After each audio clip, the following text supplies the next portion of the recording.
આજના વિડીયોમાં આપણે બાળકો પર્યાવરણમાં 16મો પાઠ છે મારું ઘર તેનું નવી સ્વાધ્યાય પોથીની અંદર જે સ્વાધ્યાય કાર્ય આપેલું છે તેના સ્વાધ્યાય વિશે શીખવાના છીએ. બરાબર છે. તો પ્રશ્ન 1 છે, નીચેના પ્રશ્નોના જવાબ લખો. એમાં પહેલો પ્રશ્ન છે, તમારી આસપાસ કયા કયા પ્રકારના ઘર જોવા મળે છે? જવાબ છે, અમારી આસપાસ કાચા ઘર, પાકા ઘર, બહુમાળી ઘર, તંબુ વગેરે પ્રકારના ઘર જોવા મળે છે. બીજો પ્રશ્ન છે, તમારું ઘર બનાવવામાં કઈ કઈ સામગ્રીનો ઉપયોગ થયો છે? તો એનો જવાબ છે, અમારું ઘર બનાવવા માટે ઈંટો, રેતી, સિમેન્ટ, કાંકરી, લોખંડ વગેરે સામગ્રીનો ઉપયોગ થયો છે. આગળ ત્રીજો પ્રશ્ન છે, લોકો ઘર શા માટે બનાવે છે? તો એનો જવાબ છે, લોકો ઘર તડકો, વરસાદ, ભારે પવન, ઠંડી વગેરેથી રક્ષણ મેળવવા માટે બનાવે છે. ચોથો પ્રશ્ન છે, તમે તમારા ઘરને શણગારવા માટે કઈ કઈ વસ્તુનો ઉપયોગ કરો છો? તો ખાસ દિવસોમાં આપણે ઘરને શણગારતા હોઈએ તો એ શણગારવા માટે જે વસ્તુઓનો ઉપયોગ થતો હોય તે વસ્તુઓના નામ આપણે જવાબની અંદર લખવાના છે. અહીંયા થોડાક વસ્તુઓના નામ લખેલા છે, પણ એ સિવાયની પણ ઘણી બધી વસ્તુઓ એવી હોય કે જેને ઘર શણગારવા માટે આપણે ઉપયોગ કરતા હોઈએ. તો તે બધી વસ્તુઓના નામ છે એ તમે લખી શકો છો. તો અહીંયા આપણે લખ્યા છે, ઘરને શણગારવા માટે અમે ફૂલ, રંગીન કાગળ, પાન, ફુગા, રિબિન વગેરેનો ઉપયોગ કરીએ છીએ. આ સિવાયની પણ ઘણી બધી વસ્તુઓ ઘર શણગારવા માટે ઉપયોગ થતો હોય છે, જે તમે લખી શકો છો. પાંચમો પ્રશ્ન છે, તમારા ઘરની સ્વચ્છતા જાળવવા માટે તમે શું કરો છો? તો કે અમારા ઘરની સ્વચ્છતા જાળવવા માટે અમે દરરોજ ઘરની સફાઈ કરીએ છીએ અને ઘરની અંદર જે કચરો હોય તે કચરો કચરા પેટીમાં નાખીએ છીએ. આવી રીતે ઘરની સ્વચ્છતા જાળવવા માટે આપણે હંમેશા પ્રયત્ન કરતા હોઈએ છીએ. હવે અહીંયા બે ચિત્ર આપેલા છે ઘરના. અહીંયા એક ઘરનું ચિત્ર છે, એક ઘરનું ચિત્ર અહીંયા છે. બરાબર છે. તો બે ચિત્ર આપેલા છે. પેલું ચિત્ર છે એનું નામ છે ચિત્ર 1 અને આનું નામ છે ચિત્ર 2. હવે એના આધારે આપણે થોડાક નીચે પ્રશ્નોના જવાબ આપવાના છે. તો એમાં પહેલું છે, ચિત્ર 1માં જોવા મળતા ઘર બનાવવા માટે કઈ કઈ સામગ્રી વપરાય છે? તો પહેલું ચિત્ર છે તો એને બનાવવા માટે કઈ કઈ સામગ્રીનો ઉપયોગ થયો હોય છે? તો કે પહેલું ચિત્ર છે એમાં ઘર બનાવવા માટે આપણે જોઈ શકીએ છીએ કે એની છત છે એ ઘાસની બનેલી છે, તો એ ઘાસમાંથી બન્યું હોય છે. બીજું, ઉપર ઘાસને રાખવા માટે અંદર લાકડા નાખ્યા હોય છે. પછી એની દિવાલો બનાવવા માટે માટી અથવા પથ્થરનો ઉપયોગ થયો હોય છે. તો એ બધી વસ્તુઓનો ઉપયોગ કરીને આ ઘર બનાવવામાં આવ્યું હોય છે. બીજું ઘર છે એની અંદર એ પાકું મકાન છે એ જોઈ શકીએ છીએ આપણે. તો એ બનાવવા માટે ઈંટો, રેતી, પથ્થર, સિમેન્ટ, લોખંડ આ બધી વસ્તુઓનો ઉપયોગ થયો હશે. ઉપરાંત એ સિવાય અંદર જે આ ઉપર છત બનાવવા માટે લાકડાનો પણ ઉપયોગ થયો હશે ને ઉપર જે નળિયા છે એ માટીના છે, એટલે માટીનો પણ ઉપયોગ થયો હશે. તો એ બધી વસ્તુઓનો એ બંને ઘર બનાવવા માટે ઉપયોગ થયો હશે. હવે અહીંયા પહેલો પ્રશ્ન છે, ચિત્રમાં જોવા મળતા ઘર બનાવવા માટે કઈ કઈ સામગ્રી વપરાય છે? તો ચિત્ર 1 છે અને ચિત્ર 2. તો ચિત્ર 1 બનાવવા માટે કઈ કઈ સામગ્રીનો ઉપયોગ થયો હોય છે? તો કે ચિત્ર 1 છે એ ઘર બનાવવા માટે માટી, પથ્થર, લાકડું, ઘાસ વગેરેનો ઉપયોગ થયેલો હશે. બીજું ચિત્ર છે એ મકાનનું બનાવવા માટે બીજું ચિત્રનું મકાન, આ જે મકાન છે બીજું પાકું મકાન, એને બનાવવા માટે ઈંટ, સિમેન્ટ, રેતી, લોખંડ, પથ્થર, લાકડું, નળિયા વગેરે વસ્તુઓનો ઉપયોગ થયેલો જોવા મળે છે. આગળ, બંને ઘરની છતમાં શું તફાવત છે? ચિત્ર 1 અને ચિત્ર 2 બંનેની વિગત અહીંયા આપણે લખવાની છે. બંને ઘરની છત જોવાની છે. તો ઘરની છત આપણે જોઈએ તો આ જે ચિત્ર 1નું ઘર છે એની છત છે એ આપણે જોઈએ તો એ એકદમ ઘાસની અને કાચી છે. તો એની અંદર લાકડા અને ઘાસનો ઉપયોગ થયેલો જોવા મળે છે. ચિત્ર 2 છે એની અંદર જે છત છે એ નળિયાવાળી છે અને અંદર લાકડાનો ઉપયોગ થયો હોય છે, એટલે એ થોડુંક મજબૂત છે. તો એનું આપણે અહીંયા જવાબ લખીએ કે ચિત્ર 1 છે આ ઘરની છત લાકડા અને ઘાસના પાનથી બનેલી છે. અને ચિત્ર 2, આ ઘરની છત લાકડા અને માટીના નળિયાથી બનેલી છે. તો આવી રીતે બંનેની છતની અંદર એ તફાવત છે.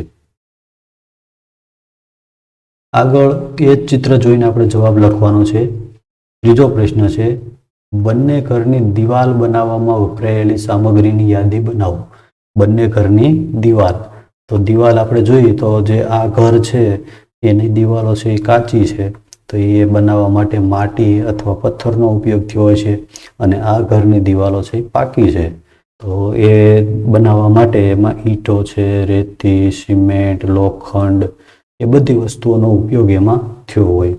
તો એ આપણે જવાબની અંદર બધું લખવાનું છે. તો ચિત્ર 1 છે એના ઘરની બનાવટની અંદર આ ઘરમાં દિવાલ બનાવવા માટે પથ્થર અને માટીનો ઉપયોગ થયેલો છે. જ્યારે ચિત્ર 2 છે એની દિવાલ બનાવવા માટે શેનો ઉપયોગ થયો હોય છે? તો કે ઈંટો, સિમેન્ટ, રેતી, લોખંડ વગેરેનો ઉપયોગ થયો હોય છે. તો એવી રીતે એનો જવાબ લખવાનો છે. ચોથો પ્રશ્ન છે, ચિત્ર 1 અને 2ના આધારે અનુમાન કરી આપેલું વિધાન કયા ઘરના ચિત્ર સાથે બંધ બેસતું હશે તે જણાવો. ચિત્ર 1 અને ચિત્ર 2 એમાંથી આ વિધાનો છે એ શેને લાગુ પડે છે એ વિચારીને આપણે જવાબ લખવાના છે. તો એમાં પહેલું વિધાન છે, આ વિસ્તારમાં વરસાદ ખૂબ જ વધારે પડતો હશે. તો કયા ઘરના લીધે આપણે કહી શકીએ કે ત્યાં વધારે વરસાદ પડતો હશે? તો કે આ ઘર જે વિસ્તારમાં આવેલું છે ત્યાં વધારે વરસાદ પડતો હશે કે આ વિસ્તારમાં વધારે વરસાદ પડતો હશે? તો કે ચિત્ર 2 જ્યાં આવેલું છે એની અંદર વધારે વરસાદ પડતો હશે. તો આપણે જવાબની અંદર લખવાનું છે કે ચિત્ર 1, ચિત્ર 2. તો ચિત્ર 2 છે એની અંદર એને એ લાગુ પડે છે. બીજું છે, આ વિસ્તારમાં ગરમીનું પ્રમાણ વધારે હશે. જો ગરમીનું પ્રમાણ વધારે જે વિસ્તારની અંદર હોય ત્યાં આવા લાકડાના, ઘાસના અને માટીના ઘર બનાવવામાં આવે છે, જેથી એ ગરમ ન થાય અને ઘરની અંદર આપણને ઠંડક મળી રહે. એના માટે આવા ઘર બનાવવામાં આવે છે. તો આ ઘર છે એ જે વિસ્તારમાં આવેલું છે ત્યાં ગરમી વધારે પડતી હશે એટલે એવું ઘર બનાવ્યું હશે. તો આ બીજું વિધાન છે એ કયા ચિત્રને લાગુ પડે છે? એ ચિત્ર 1ને લાગુ પડે છે. ત્રીજું વિધાન છે, આ વિસ્તારમાં કાંટાળા વૃક્ષો વધારે થતા હશે. તો કયા વિસ્તારમાં કાંટાળા વૃક્ષો વધારે થાય? કાંટાળા વૃક્ષો છે એ ગરમ પ્રદેશ, રણ પ્રદેશ અને ખૂબ જ તડકો પડતો હોય એવા વિસ્તારની અંદર કાંટાળા વૃક્ષો થાય. જો અહીંયા જોવા મળે છે એ પણ એક બાવળનું ચિત્ર હોય એવું લાગે છે આપણને. તો આ જે ચિત્ર 1 છે એને એ વિધાન લાગુ પડે છે. તો આપણે જવાબની અંદર લખીશું કે એ પણ વિધાન છે ચિત્ર 1ને લાગુ પડે છે. ચોથું, આ વિસ્તારમાં ઘટાદાર વૃક્ષો વધારે થતા હશે. તો એ કયા ચિત્રને લાગુ પડતું વિધાન છે? આ ચિત્ર કે આ ચિત્ર? તો જો એની છત છે એકદમ ઢાળવાળી છે. ઢાળવાળી છત શું કામ રાખતા હશે? તો ઢાળવાળી છત એટલા માટે રાખવામાં આવે છે કે જેટલો વરસાદ પડે એનું પાણી બધું ઝડપથી નીચે પડી જાય, એટલે છતની ઢાળ છે એ વધારે રાખવામાં આવે છે. તો આ જે ચિત્ર છે એ વિસ્તારમાં વધારે પડતો વરસાદ પડતો હશે એટલે એવું ઘર બનાવ્યું છે. એટલે આ વિસ્તારમાં ઘટાદાર વૃક્ષો વધારે થતા હોય. જો અહીંયા વધારે વરસાદ પડે એટલે ત્યાં વૃક્ષો પણ ઘણા બધા વધારે થતા હોય. તો એ વિધાન છે એ કોને લાગુ પડે છે? ચિત્ર 2ને લાગુ પડે છે. આગળનો પ્રશ્ન છે, એકમના આધારે જો જોઈએ તો આ ચિત્રમાં દર્શાવેલ ઘર કયા વિસ્તાર માટે અનુકૂળ હશે? તો કે ચિત્ર 1 છે કયા વિસ્તાર માટે અનુકૂળ હોય? તો કે ચિત્ર 1 છે ઓછા વરસાદવાળો અને ગરમ વિસ્તારમાં અનુકૂળ હોય. અને ચિત્ર 2 છે વધારે વરસાદવાળો વિસ્તાર હોય એમાં વધારે અનુકૂળ રહેશે. આગળનો પ્રશ્ન છે પ્રશ્ન 3, એમાં ખાલી જગ્યા પૂરવાની છે. તો એમાં પહેલું છે, લાકડામાંથી ઘર કયા રાજ્યમાં બનાવવામાં આવે છે? તો આપણે પાઠ્યપુસ્તકની અંદર એ જે આવ્યું છે એના આધારે આપણે જવાબ લખવાના છે. તો લાકડાના ઘર છે એ અસમ રાજ્યની અંદર બનાવવામાં આવે છે. બીજું છે, હાઉસ બોટ મોટા ભાગે કયા સરોવરમાં જોવા મળે છે? તો શ્રીનગરમાં આવેલા દલ સરોવરની વાત એની અંદર આવે છે. એ સરોવરની અંદર હાઉસબોટ જોવા મળે છે. બીજું છે ભૂંગો ખાલી જગ્યા પ્રદેશમાં વસવાટ માટે મહત્વનો છે, તો કે એ ગરમ પ્રદેશ માટે મહત્વનો છે. ચોથું છે બહુમાળી મકાનોમાં ઉપરના માળે જવા માટે શેનો ઉપયોગ થાય છે? તો કે એની અંદર આપણે રાજકોટની વાત આવે છે પાઠની અંદર. એની અંદર બહુમાળી મકાનો આવેલા છે, તો એની અંદર ઉપરના માળે જવા માટે શેનો ઉપયોગ થતો હોય છે? તો કે લિફ્ટનો ઉપયોગ થાય. પાંચમું, જંગલની મુસાફરી દરમિયાન સાથે લઈ શકાય તેવું રહેઠાણ, તો એ શું છે? તંબુ. જંગલની અંદર આપણે મુસાફરી કરતા હોઈએ તો સાથે લઈ જઈ શકાય એવું રહેઠાણ, તો એ તંબુ છે. જો બરાબર છે. તો આવી રીતે એ પ્રશ્નોના જવાબ લખવાના છે. આગળ પ્રશ્ન 4 છે નીચેના જોડકા જોડો. તો આ જોડકા જોડવાના છે. જો ખૂબ જ વરસાદ પડે છે તો આમાંથી કઈ જગ્યાએ ખૂબ જ વરસાદ પડે છે એને આપણે જોડવાનું છે. ખૂબ જ બરફ પડે છે, ખૂબ જ ગરમી પડે છે, બહુમાળી મકાનો, હોડીમાં બનાવેલું ઘર, તો એ બધાના જવાબ છે અહીંયા આપણે સામે જોડકા જોડીને લખવાના છે. તો પહેલું છે ખૂબ જ વરસાદ પડે છે, તો આમાંથી ક્યાં ખૂબ જ વરસાદ પડે છે? તો કે અસમમાં પડે છે. તો પહેલાની સામે આપણે લખીશું અસમ. બીજું છે ખૂબ જ બરફ પડે છે, તો આમાંથી બરફ ક્યાં પડે છે? પાઠ્યપુસ્તકમાં પર્યાવરણમાં પાઠની અંદર આવેલું છે, તમે જોયું છે, ખબર હશે તમને. તો ખૂબ જ બરફ છે મનાલીમાં પડે છે. તો અહીંયા જવાબમાં બીજાની સામે લખશું મનાલી. ત્રીજું છે ખૂબ જ ગરમી પડે છે, તો ગરમી રાજસ્થાનમાં પડે છે. તો અહીંયા આપણે ત્રીજાની સામે લખશું રાજસ્થાન. ચોથું છે બહુમાળી મકાનો, તો બહુમાળી મકાનો આમાંથી ક્યાં આવેલા છે? તો કે રાજકોટમાં. પાંચમું છે હોડીમાં બનાવેલું ઘર, તો હોડીમાં બનાવેલું ઘર આમાંથી એક જ બાકી રહ્યું છે. તો કયું બાકી રહ્યું છે?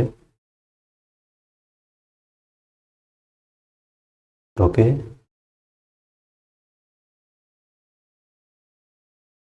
ઇકારા. તો એની અંદર હોડીમાં બનાવેલું ઘર છે એમાં આવશે. આગળ હવે